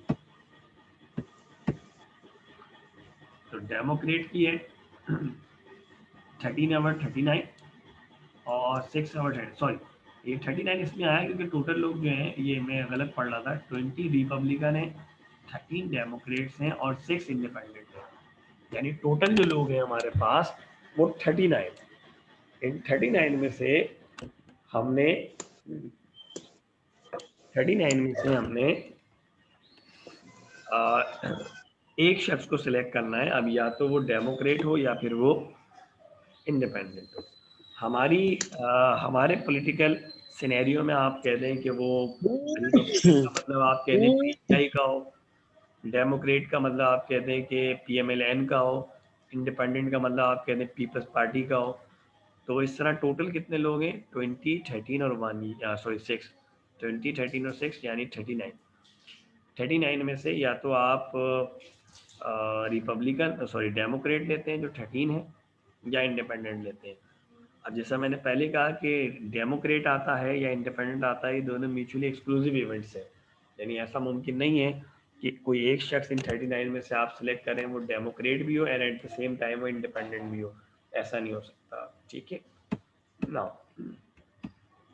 एक और एग्जांपल है, a day of the week is selected at random. हफ्ते में 7 दिन होते हैं, उनमें से कोई एक दिन आपने सेलेक्ट किया, तो find the probability that it is a weekend, ये वीकेंड हो। अब देखिए, यहाँ आप क्लासिकल डेफिनेशन भी लगा सकते हैं, क्योंकि आपको पता है कि जब आप इसका सैम्पल स्पेस बनाएंगे वीक का, तो क्या आएगा उसमें, Monday, Tuesday, Wednesday, Thursday, Friday, Saturday, Sunday, यानी 7 है। और कोई भी दिन आप करते हैं सिलेक्ट, तो हर दिन के चांसेस इक्वली लाइकली हैं। लेकिन आप कौन सा दिन करना चाहते हैं कि जो वीकेंड हो। अब वीकेंड तो 2 ही होते हैं, या तो सैटरडे होता है या फिर संडे होता है। तो अगर हम क्लासिकल डेफिनेशन यहाँ पे लगाते हैं तो उसका मतलब तो ये होगा कि हमारे जो फेवरेबल है वो 2 हैं और टोटल 7 हैं, 2/7। या फिर इसको अभी जो आपने बताया है कि अगर आप यहाँ पे सिलेक्ट करते हैं दिन और वो वीकेंड हो, तो या तो वो सैटरडे होगा या संडे, दोनों तो नहीं हो सकता ना। अगर दिन कोई आपने सेलेक्ट किया है तो अगर वो सैटरडे है तो संडे नहीं होगा, और संडे है तो सैटरडे नहीं होगा। तो इसका मतलब सैटरडे की आप अलग निकाल लें प्रोबेबिलिटी, संडे की अलग निकाल लें और बीच में उनको ऐड कर दें। तो टोटल 7 दिन है, उनमें से सैटरडे हो तो 7 दिनों में सैटरडे एक ही होगा, तो 1/7। और अगर वो संडे हो तो 7 दिनों में संडे भी एक होगा, तो अगेन 1/7। तो ये देख लीजिए प्रोबेबिलिटी ऑफ सैटरडे और संडे, क्योंकि आपको वीकेंड चाहिए, तो 1/7 प्लस 1/7 यानी 2/7। नाउ अब ये हमारे पास आ रहा है कि अगर वो दोनों इवेंट्स ए और बी म्यूचुअली एक्सक्लूसिव ना हो, तो फिर वो नॉट म्यूचुअली एक्सक्लूसिव हो। नॉट म्यूचुअली एक्सक्लूसिव जो इवेंट होते हैं वो एक साथ हो सकते हैं। जैसे मैंने कहा कि मैं आपकी क्लास में किसी स्टूडेंट को सिलेक्ट करूं, और अगर वो मेल हो, मेल, तो इवेंट ए होगा, और अगर उसकी जीपीए जो है वो 3 से ज़्यादा हो तो इवेंट बी हो जाएगा। अब क्या ये मुमकिन नहीं है कि मैं एक स्टूडेंट को सिलेक्ट करूं वो मेल भी हो और जीपीए उसकी 3 से ज़्यादा भी हो सकता है। तो ये ऐसे दोनों इवेंट जो एक वक्त में हो सके वो कहलाते हैं नॉट म्यूचुअली एक्सक्लूसिव इवेंट। ऐसे इवेंट्स की जो और वाली प्रोबेबिलिटी है, प्रोबेबिलिटी ऑफ ए और बी, उसमें probability of A plus probability of B तो आता है, लेकिन minus probability of A and B आता है। अच्छा, जिन बच्चों ने सेट पढ़े हुए सेट, उन्हें अंदाज़ा होना चाहिए कि और का मतलब होता है सेट थ्योरी में यूनियन, तो ये बेसिकली यूनियन लिखा हुआ है, और एंड का मतलब होता है इंटरसेक्शन, तो ये इंटरसेक्शन लिखा हुआ है। ठीक है, अब आप देखिए ये दोनों को दिखाया हुआ है, ये हमारे पास रेक्टेंगल जो है ब्लैक ब्लैक, ये पूरा सैंपल स्पेस है एस, इसमें ये दो इवेंट्स हैं ए और बी। लेकिन अब देखिए ये दोनों इवेंट इस तरह से हैं कि इनके दरमियान कुछ कॉमन बात भी है, ये वो कॉमन पार्ट है। अगर पिछली फिगर याद हो तो ए अलग था, बी अलग था, कहीं वो मिल नहीं रहे थे, कहीं कोई कॉमन पोर्शन नहीं था, लेकिन अब इस ए और बी में कुछ कॉमन पोर्शन है। तो इसका मतलब है अगर वो कॉमन पोर्शन जो है वो पेपर में आ जाए, वो पूछा जाए, तो वो कॉमन पोर्शन ए में भी आ रहा है बी में भी, इसका मतलब दोनों इवेंट फायर हो, ए भी होगा और बी भी होगा। ठीक है भाई, अब एग्जांपल लेगा, in a hospital unit there are 8 nurses and 5 physicians. जरा आप डेटा ध्यान में रखेंगे, नर्सेज हैं 8 और फिजिशियन है 5, यानी टोटल है 13 लोग। 7 nurses and 3 physicians are female. अच्छा, अब उसने डिटेल थोड़ी बढ़ाई है कि नर्सेज जो है उनमें से 7 फीमेल है, तो टोटल नर्सेज कितनी थी 8, 7 फीमेल है, इसका मतलब एक नर्स क्या है मेल। अच्छा, 5 फिजिशियन में से 3 फिजिशियन जो है यानी डॉक्टर्स, वो फीमेल है, तो 2 क्या होंगे मेल होंगे। If a staff person is selected, अगर इनमें से कोई एक शख्स लिया जाए, इन 13 में से कोई एक शख्स लिया जाए, तो find the probability that the subject, कि वो जो शख्स है वो या तो नर्स हो या मेल हो, तो नर्स हो या मेल हो। अब आप कुछ सोचिए, अगर नर्स होना एक इवेंट ए है और मेल होना एक इवेंट बी है, तो क्या ऐसा नहीं हो सकता कि जो हम शख्स सेलेक्ट करें वो नर्स भी हो मेल भी हो? बिल्कुल हो सकता है। क्या अभी हमने कहा है ऊपर कि एक नर्स ऐसी भी है जो मेल है। अब ये दोनों इवेंट जो हैं वो नॉट म्यूचुअली एक्सक्लूसिव है, इसमें हमें नर्स की प्रोबेबिलिटी भी चाहिए, मेल की भी चाहिए, और इन दोनों का इंटरसेक्शन भी चाहिए। तो नर्स की प्रोबेबिलिटी निकालने के लिए आपको देखना होगा कितनी नर्सेस हैं, 8 नर्सेस, और कितने लोग हैं टोटल 13। तो अगर आपको नर्स चाहिए तो 8/13 हो जाएगा, 8/13। पहले तो ये डेटा देख लें कि स्टाफ में नर्सेस और फिजिशियन, नर्सेस में फीमेल और मेल है, फीमेल कितनी है 7 और मेल 1, यानी टोटल नर्सेस है 8। फिजिशियन में 3 फीमेल है 2 मेल है, टोटल है 5। तो फीमेल टोटल कितनी हो गई, चाहे वो नर्स हो चाहे फिजिशियन 10। मेल टोटल कितने हो गए, चाहे वो नर्स हो फिजिशियन हो 3, और चाहे इधर से आप टोटल करें सारे स्टाफ कितना है 13, चाहे नर्स से करें। अब उसने क्या कहा है, या तो नर्स हो, तो नर्स कितनी है 8/13, ठीक है, तो ये नर्स आ गई 8/13। या फिर क्या हो, मेल हो, मेल कितने हैं भाई 3/13, ये देखिए नर्स है 8/13 और मेल है 3/13। लेकिन अगर तो ये म्यूचुअली एक्सक्लूसिव होते तो सवाल यहाँ खत्म हो जाता, लेकिन आगे उसने क्या कहा है कि भाई ऐसा भी तो मुमकिन है कि आप एक शख्स को सिलेक्ट करें वो नर्स भी हो और मेल भी हो, है ना ऐसा शख्स, तो आप इसकी प्रोबेबिलिटी क्या होगी वो आपने निकाल के सब्ट्रैक्ट करवानी होगी। तो हम देख रहे हैं कि नर्स और मेल सिर्फ एक है, कितने में से 13 में से, तो एक सिर्फ ऐसा हमें स्टाफ मेंबर मिला है जो नर्स भी हो और मेल, ये हमने सब्ट्रैक्ट, क्योंकि ये शख्स यहाँ भी काउंट हो गया और ये यहाँ भी, या आपने इस वन को नर्स में भी काउंट किया और मेल में, जैसे आपने सब्ट्रैक्ट करना। Now on New Year's Eve, the probability that a person driving while intoxicated is 0.32. The probability of a person having a driving accident is 0.09 and the probability of a person having a driving accident while intoxicated is 0.06. What is the probability of a person driving while intoxicated or having a driving accident? क्या कह रहा है आपसे कि भाई new year night है, अब इसमें लोग आपको पता है हल्ला गुल्ला करते हैं, तो अगर वो अल्कोहलिक है मतलब ड्रंकन स्टेट में, तो इस बात के चांसेस जो है वो 32% है, यानी 0.32 मतलब 32% है। और अगर किसी शख्स का एक्सीडेंट हो जाता है ड्राइविंग करते दौरान, इसके चांसेस 9% यानी 0.09। और अगर वो एक्सीडेंट भी हो जाए और वो नशे में भी हो तो इसके चांसेस 6%। अब देखिए ये वाला जो 6% है ना, ये 0.06, इसमें क्या है, and the probability of a person having a driving accident while intoxicated, मतलब वो नशे में भी था और उसका एक्सीडेंट भी हुआ है। यहाँ पर उर्दू वाला और आ रहा है, जब उर्दू वाला और आता है तो वो फिर एंड की तरफ लेके जाता है, हमें इंटरसेक्शन की तरफ लेके जाता है। तो ये हमारे पास प्रोबेबिलिटी ऑफ इंटरसेक्शन है। तो अगर ये ए है, ये बी है, तो ये ए एंड बी है, यानी ए इंटरसेक्शन बी है। और यहाँ क्या पूछिए, और यानी ए यूनियन बी। तो यहाँ क्या लगेगा कि probability of A union B बराबर होगी probability of A plus probability of B minus probability of A intersection B. ये देखिए इंटॉक्सिकेटेड और एक्सीडेंट, तो इंटॉक्सिकेटेड की निकालेंगे, एक्सीडेंट की निकालेंगे और फिर इन दोनों की माइनस भी करेंगे। अच्छा जी, अब हमारे पास आ जाते हैं मल्टीप्लिकेशन रूल या कंडीशनल प्रोबेबिलिटी। कह रहा है दो इवेंट है ए और बी, ये इवेंट इंडिपेंडेंट कहलाएंगे कब, नाम पे गौर करें, जब ए के अकर होने से बी पे फर्क ना पड़े और बी के अकर होने से ए पे फर्क ना पड़े।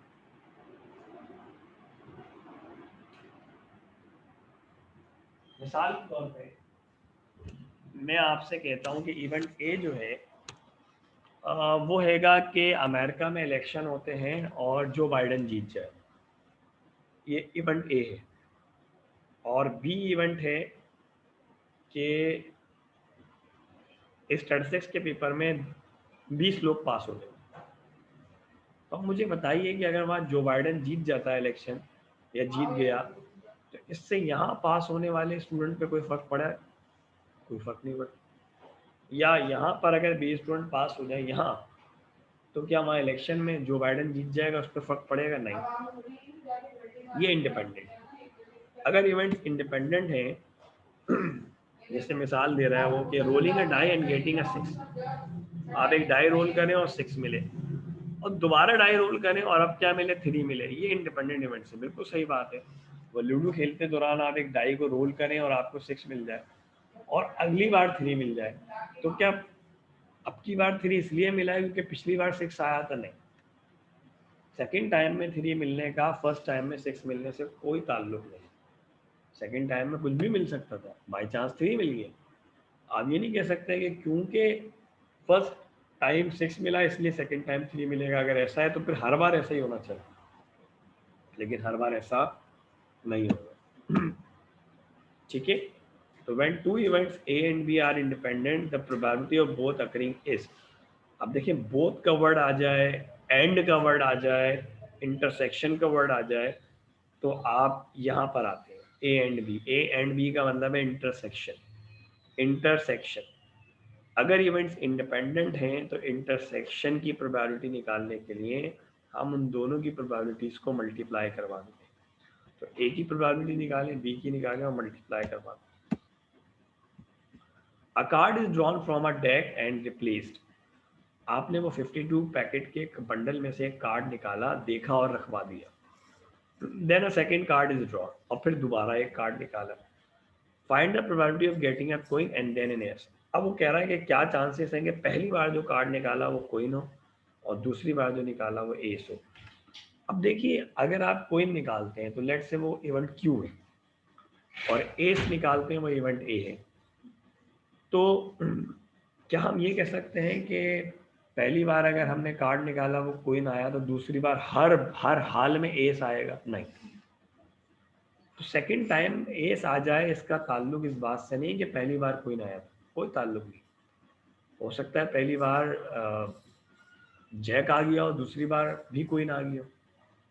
तो पहली बार कोई ना आए या पहली बार कोई ना आए, इससे सेकंड टाइम का कोई ताल्लुक नहीं है, क्योंकि हमने कार्ड रिप्लेस किया हुआ है। तो देख लीजिए कि क्वीन एंड एस, अब हम क्या चाह रहे हैं, क्वीन एंड एस। तो क्या करेंगे, क्योंकि ये इंडिपेंडेंट इवेंट्स हैं, तो क्वीन की प्रोबेबिलिटी अलग निकालेंगे, एस की अलग, और मल्टीप्लाई करवा देंगे। टोटल कार्ड कितने, 52। 52 में क्वीन कितनी है, 4। तो एक क्वीन मिले, ये 4/52। सिमिलरली फिर टोटल कार्ड कितने हैं, 52, उनमें से एस मिले, एस भी कितने होते हैं, 4। तो 4/52। तो 4 4 16 और 52 52 2704। सॉल्व किया तो 1/169 आ गया आपके पास। आप चाहें तो ऐसे पॉइंट में लिख सकते हैं, लेकिन अगर ऐसे भी छोड़ देंगे तो भी ठीक। एक और आपसे कह रहे हैं, पोल होता है, उसमें रिजल्ट आते हैं कि 46% of American says they suffer great stress least once a week. 46% American कहते हैं कि वो ज़बरदस्त किस्म के स्ट्रेस में जाते हैं हफ्ते में कम से कम एक बार। If 3 people are selected at random, find the probability that all 3 will say that they suffered stress at least once a week. अभी तो आया 46%, ये तमाम अमेरिकन के लिए आया। इसमें कहीं नहीं लिखा कि सिर्फ वाइट वाले अमेरिकन या ब्लैक वाले अमेरिकन या शिकागो में रहने वाले, ऐसा कहीं नहीं। तो अब वो कहते हैं 3 अमेरिकन अगर आप उठाते हैं, 3, तो क्या चांसेस है तीनों स्ट्रेस से गुजरे हो। तो मेरा सवाल ये है, पहला वाला उठाया, वो स्ट्रेस से गुजरेगा, 46% चांस। दूसरा वाला उठाएंगे, स्ट्रेस से गुजरेगा, अगेन उसके लिए भी 46% चांस। और तीसरा उठाएंगे, वो भी स्ट्रेस से गुजरेगा, अगेन उसके भी कितने चांस, 46। और ये तीनों इंडिपेंडेंट है। मतलब ऐसा नहीं हो सकता कि आप ये कहें कि जो दूसरा वाला अमेरिकन आपने सेलेक्ट किया है वो इसलिए स्ट्रेस में होगा क्योंकि पहला भी स्ट्रेस में, नहीं, ज़रूरी नहीं है। ज़रूरी नहीं है कि पहले वाला स्ट्रेस में मिला है तो दूसरा भी स्ट्रेस में मिले, या दूसरा स्ट्रेस में मिला है तो तीसरा भी स्ट्रेस, ज़रूरी नहीं है। तो इवेंट्स इंडिपेंडेंट है और आपको इन तीनों का चाहिए, यानी ए एंड बी एंड सी, तो तीनों इंडिपेंडेंट है, लिहाजा अब इन तीनों की प्रोबेबिलिटीज़ को जो इक्वल है 0.46 मल्टीप्लाई करवा दीजिए। तो 0.46 मल्टीप्लाई बाय 0.46 मल्टीप्लाई बाय 0.46, 0.46 का क्यूब आ जाएगा, ठीक है। The probability that a specific medical test will show positive is 0.32. अब कोई जो है वो मेडिकल टेस्ट हो रहा है, यूरिन टेस्ट हो रहा है, अब उसमें कोई इन्फेक्शन आ जाए, पॉजिटिव आ जाए, तो वो कहते हैं उस स्पेसिफिक टेस्ट में कोई भी रिजल्ट पॉजिटिव आए 0.32, यानी 32% चांसेस है। If 4 people are tested, find the probability that all 4 will show positive. आप क्योंकि ये नहीं बोला कि ये पॉजिटिव आएगा सिर्फ लियारी के लोगों का या कराची के लोगों का या मलीर के लोग, ऐसा कहीं नहीं बोला। तो इसका मतलब है जो भी जाएगा टेस्ट करवाने के लिए 32% चांस होगा कि वो पॉजिटिव आए और 68% चांस होगा नेगेटिव आए। तो पहला शख्स जाएगा 32%, दूसरा जाएगा 32%, तीसरा जाएगा 32%, चौथा जाएगा 32। तो 0.32 multiply by 0.32 multiply by 0.32 multiply by 0.32, 0.32 की पावर 4 आ जाएगी, क्योंकि ये सारे इंडिपेंडेंट है, ठीक है। अच्छा जी, लेकिन हर बार ऐसा नहीं होता। कभी कभी ऐसा होता है कि एक आउटकम अगर अकर करता है तो दूसरे आउटकम के अकर करने पर फर्क पड़ता है। अगर तो ऐसा आएगा कि एक इवेंट अगर अकर हो जाता है और उसके अकर होने से दूसरे इवेंट के अकर होने पे फर्क पड़े, तो फिर वो दोनों इवेंट्स जो हैं वो डिपेंडेंट इवेंट्स हैं। और जब डिपेंडेंट इवेंट्स होते हैं तो उनकी प्रोबेबिलिटी कंडीशनल प्रोबेबिलिटीज होती है। मिसाल के तौर पर मैं कहता हूँ कि इवेंट ए जो है वो अगर हो जाता है तो इवेंट बी पे फर्क पड़ता है। कैसे? मान लें इवेंट ए है ट्रैफिक का जैम होना और इवेंट बी हैगा ऑफिस लेट पहुंचना। तो अगर मैं आपसे कहूँ कि what is the probability that you reach your office late while event A has occurred, यानी ट्रैफिक जैम हो गया है, तो अगर ट्रैफिक जैम हो गया है तो ऑफिस ऑन टाइम पहुंचने के चांसेस क्या हो जाएंगे, कम हो जाएंगे। और अगर ट्रैफिक जैम नहीं हुआ है यानी इवेंट ए नहीं हुआ, तो ऑफिस ऑन टाइम पहुंचने के चांसेस बढ़ जाएंगे। या ऑफिस के बजाय आप यूनिवर्सिटी ले लें, कि आप यूनिवर्सिटी आ रहे हैं, तो अगर आप ऑन टाइम पहुंच जाए यूनिवर्सिटी, तो ये इवेंट बी है, और रास्ते में ट्रैफिक जाम मिले, वो इवेंट ए है। तो अगर ट्रैफिक जैम मिल जाता है, यूनिवर्सिटी ऑन टाइम पहुंचने के चांसेस कम हो जाएंगे। और अगर ट्रैफिक जैम नहीं मिलता, तो यूनिवर्सिटी ऑन टाइम पहुंचने के चांसेस बढ़ जाएंगे। इसका मतलब ये है कि यूनिवर्सिटी ऑन टाइम पहुंचना ये डिपेंड कर रहा है कि रास्ते में ट्रैफिक जैम था या नहीं था। अगर ट्रैफिक जैम है तो यूनिवर्सिटी ऑन टाइम पहुंचने के चांसेस कुछ और होंगे, और ट्रैफिक जैम नहीं था तो कुछ और होंगे। मतलब एक इवेंट दूसरे इवेंट को इन्फ्लुएंस कर रहा है। तो हम कह सकते हैं कि ये इवेंट जो है वो डिपेंडेंट इवेंट्स हैं। ऐसी सूरत में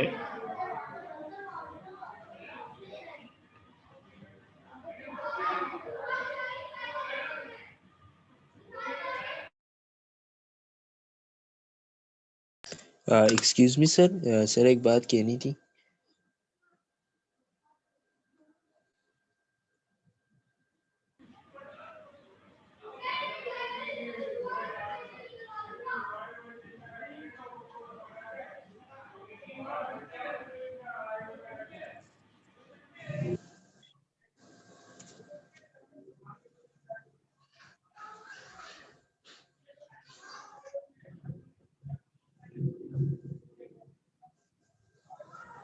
जी जलाल बोलिए।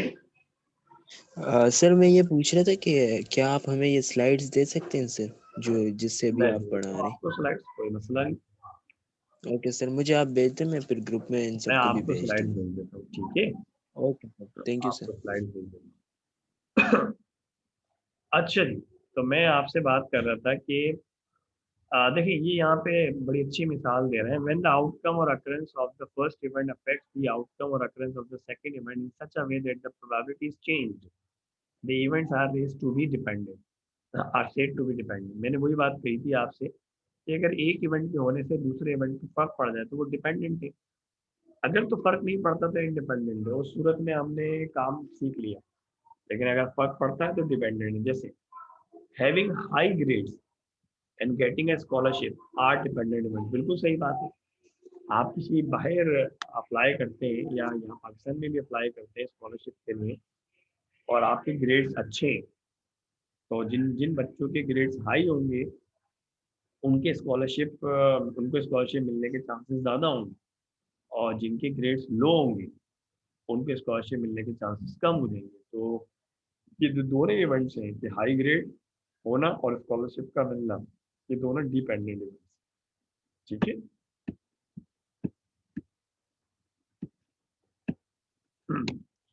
The conditional probability of an event B is in relationship to an event A is the probability that an event B occurs after event A has already occurred. वो कह रहा है कि अब कोई अगर आपसे कहता है कि बताइए भाई इवेंट बी के क्या चांसेस हैं, अगर हमें पता है कि इवेंट ए हो गया है, इवेंट ए हो गया है। जैसे मैं आपसे कहता हूँ कि यहाँ बी इवेंट है लाइट का जाना, और ए इवेंट है बारिश का होना।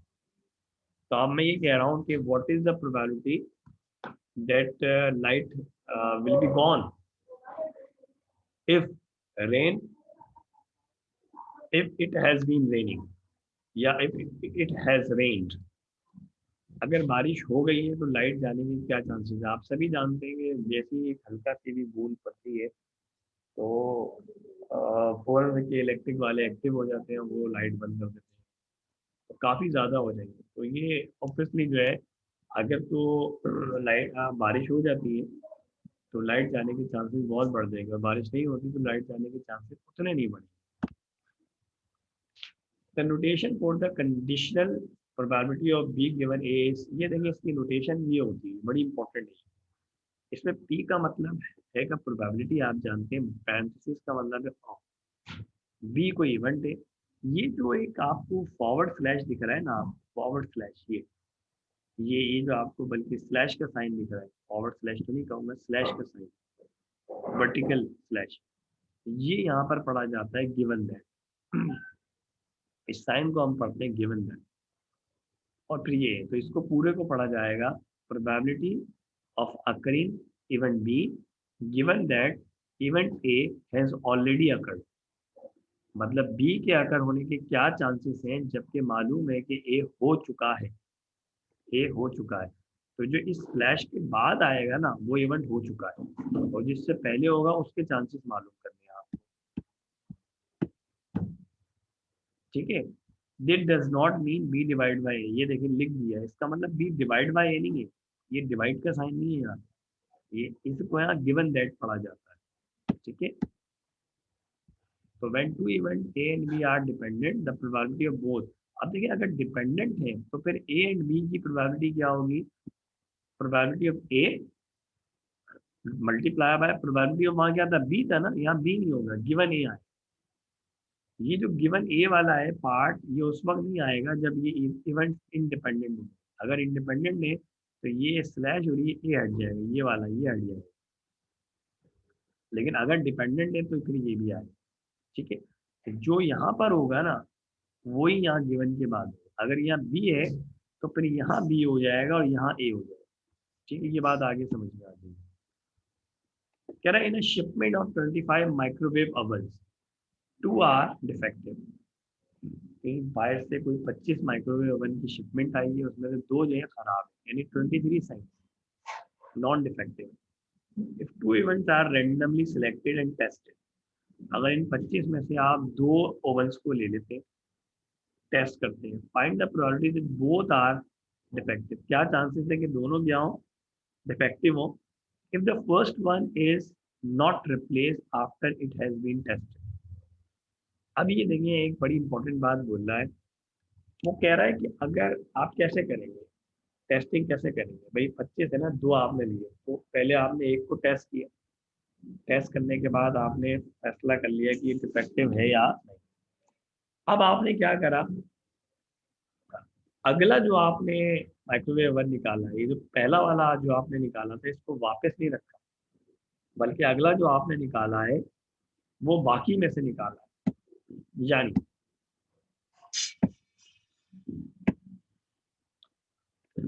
Since the events are dependent, एक D1 एक D2 है, तो वो कह रहा है कि probability of D1 multiply by probability of D2 given T1।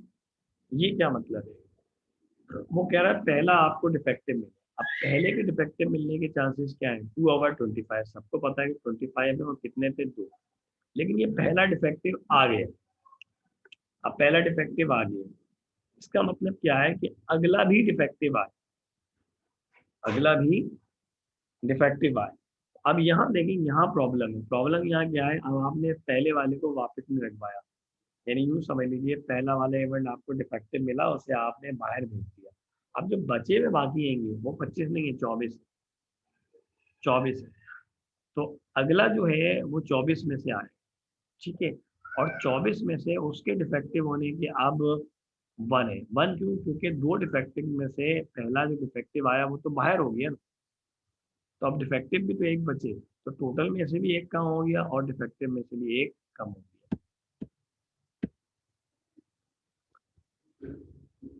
The WW insurance company found that 53% of the residents of a city had homeowners insurance with its company.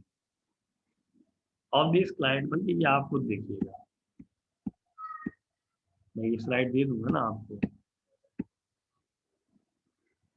ये बड़ा अच्छा सवाल है।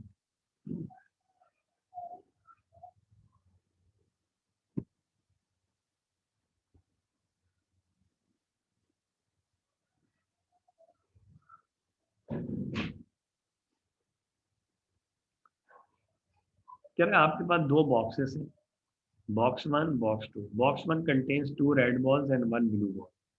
बॉक्स 1 में 3 बॉल हैं, 2 रेड हैं और 1 blue है। बॉक्स 2 जो है, इसमें टोटल 4 बॉल में 3 ब्लू हैं और एक रेड बॉल है। अब ये आपने थोड़ा याद रखना है। अ coin is tossed, if it false heads up, box 1 is selected and a ball is drawn. वो कह रहा है कॉइन टॉस करें, अगर कॉइन पे हेड आ गया तो हम बॉक्स 1 को खोलेंगे और उसमें से एक बॉल निकालेंगे। If it falls tails up, अगर टेल आ जाता है तो फिर बॉक्स 2 को हम सिलेक्ट करेंगे, बॉक्स 2 को खोलेंगे और एक बॉल निकालेंगे। तो find the probability of selecting a red ball. खतरनाक क्वेश्चन। कहता है क्या चांसेस हैं कि ये रेड। अब देखिए यहाँ बड़ा इंपॉर्टेंट बात ये है कि रेड बॉल तो बॉक्स 1 में भी है और रेड बॉल बॉक्स 2 में भी। तो उसने सिर्फ इतना कहा है कि find the probability of selecting a red ball. तो अब ये देखना आएगा कि आप बॉक्स 1 में से निकालते हैं या बॉक्स 2 में से निकालते हैं। ठीक है, देखिए अगर तो आप, वो कह रहा है बॉक्स 1 खोलें या बॉक्स 2 खोलें, दोनों का खुलना जो है वो कॉइन की टॉसिंग पे। कॉइन में हेड और टेल आने के चांसेस बराबर है। तो अगर हेड आ गया तो बॉक्स 1 खोलेंगे, तो बॉक्स 1 खुलेगा तो इसके चांसेस हाफ है, और बॉक्स 2 खुले इसके चांसेस भी हाफ है। अब अगर बॉक्स 1 खुला है तो फिर रेड आने के चांसेस क्या है, जो जितनी रेड बॉल देंगी वो देख लीजिए दोबारा से डेटा। तो बॉक्स 1 में टोटल कितनी बॉल है, 3, उनमें से 2 क्या है, रेड। तो इसका मतलब क्या हो गया 2/3। तो अगर बॉक्स 1 खुलता है और रेड बॉल आ जाती है तो इसके चांसेस क्या है आपके पास, हाफ एंड 2/3। लेकिन अगर बॉक्स 2 खुलता है और अब रेड आ जाए, अब चांसेस क्या है हमारे पास, बॉक्स 2 में रेड टोटल बॉल कितनी है, 4, और रेड कितनी है, 1, तो 1/4, यानी हाफ इंटू 1/4। पर उसने रेड पूछी, तो रेड तो तब भी आएगी जब ये वाला आप रास्ता, ये वाला पाथ अपनाएं या ये वाला पाथ अपनाएं। तो मेरे हिसाब से ये हो जाएगा हाफ 2/3 प्लस हाफ 1/4। ये देखिए हाफ 2/3 प्लस हाफ 1/4, या क्योंकि रेड चाहिए ना, तो रेड जिस जिस भी पाथ से आ रहा है वो आप उस पाथ को जो है वो फॉलो करें। ठीक है, ये कंडीशनल प्रोबेबिलिटी का एक और अंदाज है, उसमें उसने क्या करा हुआ है कि ये पी ऑफ ए जो इधर मल्टीप्लाई हो रहा था वो यहाँ लिया। तो मैंने वही बताया था कि जो स्लैश के बाद होगा ना उसकी प्रोबेबिलिटी अलग से आएगी। तो अगर आपने प्रोबेबिलिटी ऑफ बी गिवन ए निकालनी है तो ऊपर हमेशा इन दोनों की इंटरसेक्शन प्रोबेबिलिटी आएगी और नीचे हमेशा जो गिवन के बाद वाला इवेंट है उसकी प्रोबेबिलिटी आएगी। इसको देखिएगा, पढ़िएगा, क्योंकि अब मैं ये भेज दूंगा आपको स्लाइड्स, कुछ क्वेश्चंस हैं, क्वेश्चंस को देखिएगा। चलिए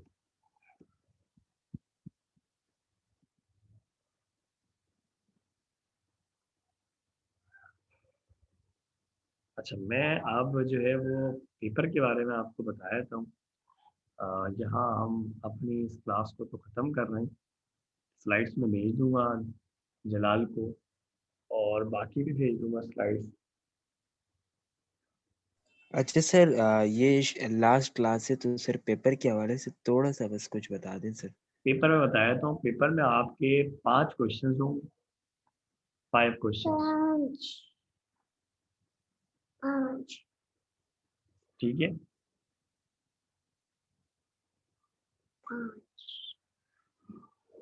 मेरी आवाज़ आ रही है?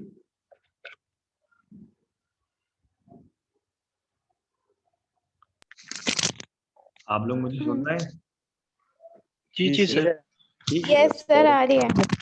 5 क्वेश्चन होंगे, उनमें से 4 क्वेश्चन आपने करने होंगे। Okay sir. ठीक है, 4 क्वेश्चन आपने करने होंगे, तो 2 घंटे का पेपर होगा।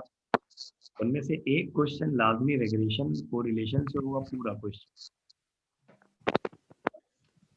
ठीक है, क्वेश्चन उसमें से पूरा होगा प्लॉट से, option whisker plot.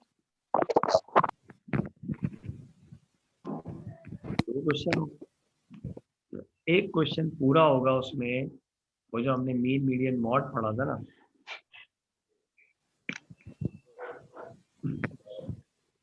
Standard deviation, variance वगैरह वो जो पढ़ा था वहां से हो।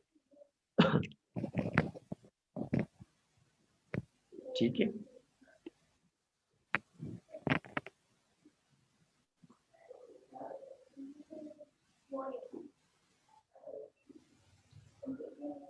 सर और खादिम हुसैन काइंडली अपने माइक्स ऑफ कर लें, आपके यहाँ पर आवाज आ एक रही है। क्वेश्चन हो गया ना। अब 2 क्वेश्चन क्या होंगे, एक क्वेश्चन होगा आज की क्लास से,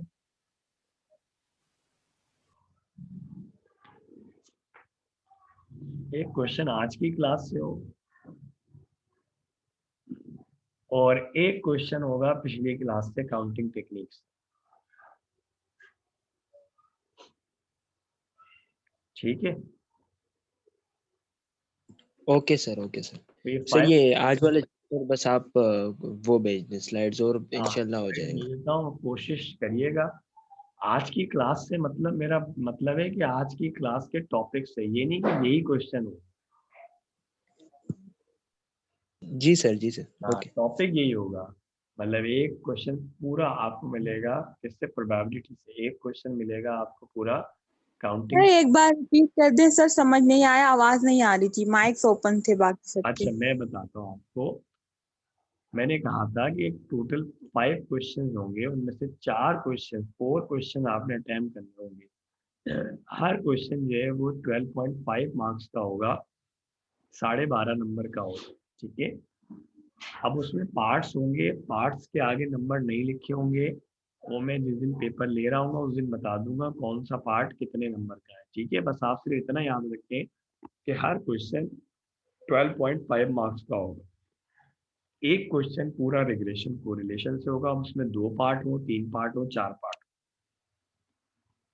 एक क्वेश्चन होगा बॉक्स एंड विस्कर से, अगेन उसमें 2 पार्ट हो, 3 पार्ट हो, 4 पार्ट। एक क्वेश्चन होगा वो mean, median, mod, variance, standard deviation, coefficient of variation, वो पूरा एक क्वेश्चन। 3 क्वेश्चन हो गए। एक क्वेश्चन होगा काउंटिंग टेक्निक से, और एक क्वेश्चन होगा आज की क्लास से यानी कि प्रोबेबिलिटी से। अब हर क्वेश्चन में 2, 3, 4 पार्ट्स होंगे, ध्यान में रखिए। कम से कम 2 पार्ट, ज्यादा से ज्यादा 4 या 5 पार्ट्स। सर थोड़ा रहम करना हमारे पास। हाँ, मैंने थोड़ा क्या, मैंने तो अच्छा खासा रहम किया है। और मैं जो है वो, अल्लाह ताला कहता है आप मेरे बंदों में रहम करो, मैं आप पे रहम करूंगा। तो इसी हिसाब से मैं मुश्किल पेपर नहीं बना रहा, पेपर मैंने बस चेंज पास कर दिया। जज़ाकल्लाह सर, जज़ाकल्लाह। मेरा पेपर जो था वो, कभी मैं जब पेपर हो जाएगा उसके बाद दिखाऊंगा, उसमें 8 क्वेश्चन और 7 करने थे। अभी मैंने चेंज किया है। Thank you sir. सही है? तो मैंने 5 क्वेश्चन में से, और टॉपिक भी बता दिया आपको। पार्ट्स में बार बार कह रहा हूँ आपसे, आ, 2, 3, 4 पार्ट्स होंगे हर क्वेश्चन। अब जो सर दो दो कर पढ़ेगा। देगा, जी, दो दो सब में कर देगा आप। हाँ, आपकी बातें अगर आप बोलें तो मैं पेपर ही नहीं बनाता हूँ, अगर सर आप आप बोलें। तो डरा। सर आप एक काम कर ले सर, पेपर शिराज बना लेगा सर, आप एक बार देख ले फिर। हाँ, मैं ये काम कर लेता हूँ, ये कर लेता हूँ कि शराब साहब नहीं नहीं बना लेते हैं, इनका पेपर मैं बना देता हूँ, या आपका बना दे और इनका मैं बना देता हूँ। ऐसा सही है?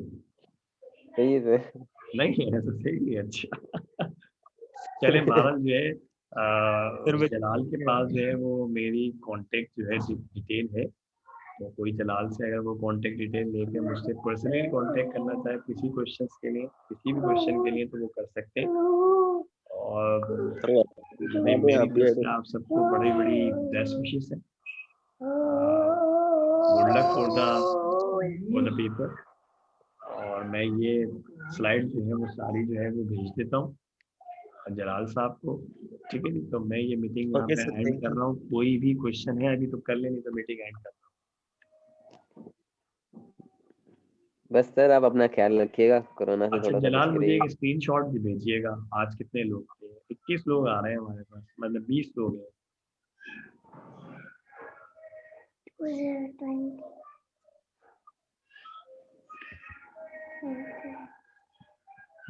सर जो पार्ट्स आएंगे क्वेश्चन के सर वो किस तरह से होंगे, मतलब कि ए पार्ट होगा, बी पार्ट होगा, सी पार्ट होगा, हाँ तो सर उनमें अलग अलग पूछा जाएगा हर चीज, मतलब हर सिचुएशन अलग होगी। देखिए ये एक अच्छा सवाल है और इसका जवाब भी बड़ा अच्छा है।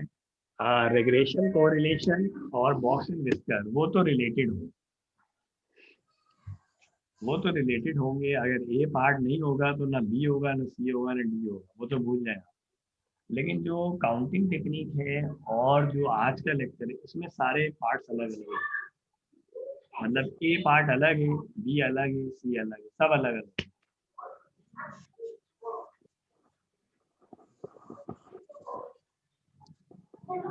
सर किसी एक सवाल का डेमो बना के आप भेज दें, अगर किस तरीके से आएगा ए बी करके, तो हाँ मैं ज्यादा बना बेहतर के हो भेज जाएगा। दूंगा। ए बी सी आएगा ना, ऐसे ए लिख दूंगा, बी लिख दूंगा, सी, उसके आगे सवाल नहीं लिखूंगा।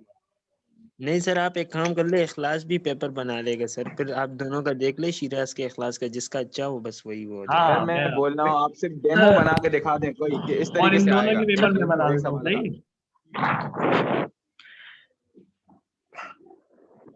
सही। जलाल नाश्ता कर लिया आपने या दवाई ला के पी थी आपने? अल्हम्दुलिल्लाह अच्छा, मैंने साहब और बाकी तमाम लोग, कोई और क्वेश्चन है?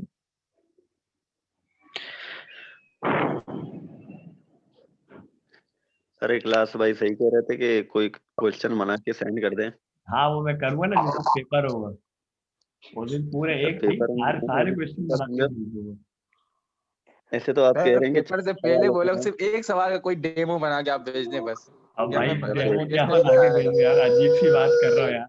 इतनी सारी चीजें तो आज बता दी, अगर ये नहीं बताता मैं तो फिर बोलते कि सर इतना ही बता दें। आप लोग आगे जा रहे हो। सर अगर आपने इनका कहा बस चले आप सर, सवाल ये बनाए। आपके क्वेश्चन सर बना अगर के इनका भेजूंगा तो बस बोलोगे सर इसके आंसर बता दें सर, आंसर सर बता असल दें, में बोलोगे सर ये आंसर सर आएगा आप नहीं।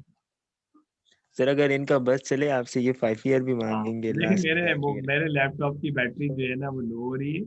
कोई क्वेश्चन जरूरी है तो पूछ लीजिए, नहीं तो मीटिंग एंड कर। 5 ईयर से तैयारी करनी है। जी चलिए, अल्लाह हाफिज। इंशाल्लाह जो है वो आपसे अब पेपर वाले दिन इंशाल्लाह सर, मुलाकात पेपर होती है। वाले दिन मिलेंगे ठीक है जी, इंशाल्लाह। बस इतना ओके सर, अल्लाह कहना हाफिज। परेशानी हुई अल्लाह है। हाफिज सर। ओके सर, अल्लाह हाफिज। बेहतर हो जाए। ठीक है जी, अल्लाह हाफिज। सर ख्याल रखिएगा अपना। Sir paper easy